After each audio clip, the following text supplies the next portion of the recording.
right, question number 21 on your mock STAAR exam. Civil rights organizations.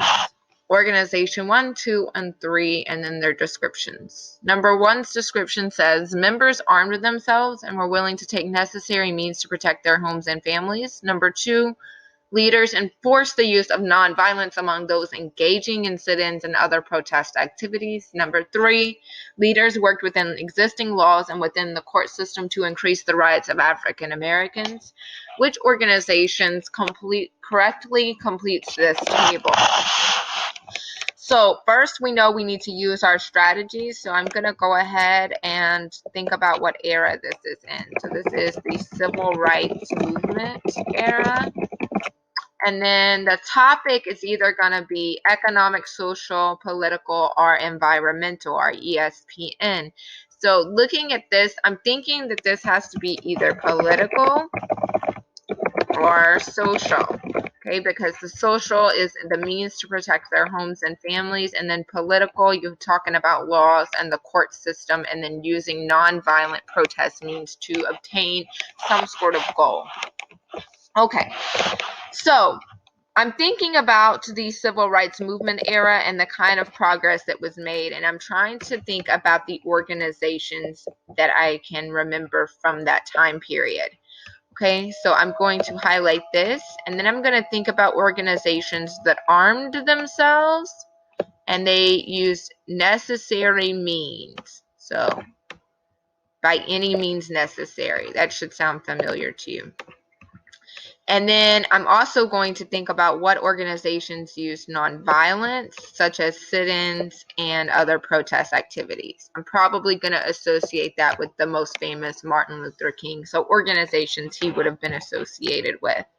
And then number 3, I'm thinking about the groups that would have worked within the existing laws and court system for the rights of African Americans. So I'm thinking about African American organization for this one specifically. So I'm going to go ahead and highlight what it wants me to do. It wants me to complete this table. That's why it looks like this. So I'm going to scroll down a little bit here so we can see all of our answer choices. All right, so number 1, it says NAACP, 2, Black Panthers, and then 3, SNCC, which is Student Nonviolent Coordinating Committee. I am going to,